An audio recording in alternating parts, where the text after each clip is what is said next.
You just come on up. Alyssa's gonna share with us right now. Yeah. So. You say so. Yeah. Sorry. Talk into the microphone, everyone, please, tonight. We're not able to use any of, most of the things that you guys are sharing here, we're not able to use, put them online or anything because the sound quality is so poor because you're not speaking into the microphones. Okay. Please speak into the mic. Is this microphone on? No. Just switch it out. Switch it out. Now it's on? Okay. So my illustration out there was supposed to be way funnier than it was, but it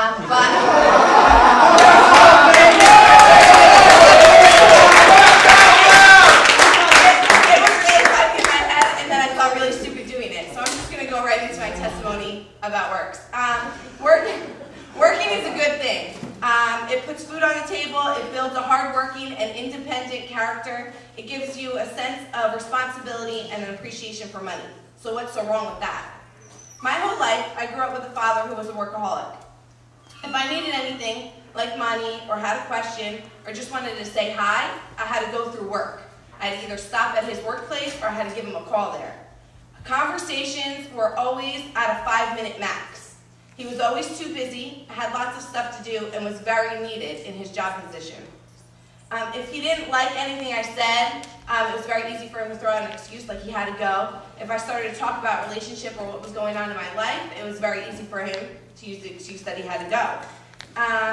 If we invited him to a football game or to watch me cheerlead or to a family party or just to spend time with him, he had to work.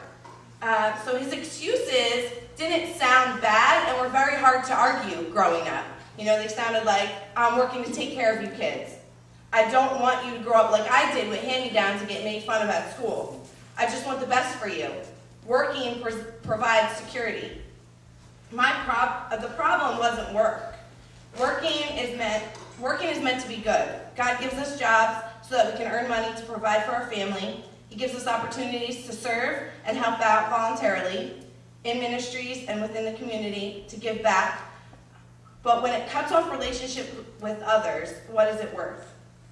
If we say we love Jesus and serve him, then our jobs, ministries, and volunteer work should build relationships with others and not push them away. I want to read to you a short passage about a woman in the Bible who struggles with the same distractions in life. Luke 10:38-42. At the home of Martha and Mary, as Jesus and his disciples were on their way, he came to a village where a woman named Martha opened her home to him. She had a sister called Mary, who sat at the Lord's feet listening to what he had said. But Martha was distracted by all the preparations that had to be made. She came to him and asked, Lord, don't you care that my sister has left me to do the work by myself? Tell her to help me. Martha, Martha, the Lord answered, you are worried and upset about many things, but few things are needed, or indeed only one. Mary has chosen what is better, and it will not be taken away from her. My personal testimony is very similar to Martha. She was distracted by all the works, and she missed out on relationship with Jesus, which was the most important. I have the constant struggle between the two, works and relationships, in my life. I'm a worker by nature, so I'm very active, I'm busy, I find enjoyment in responsibilities and a to-do list. But the shadow side to that is that I can use it to hide from my feelings or emotions. I can use it as an excuse. So while I was on the phone with my dad the other day, we had an argument, and instead of sticking it out, he hung up the phone because he was too busy and at work. It was in that moment that I realized I'm just like my dad.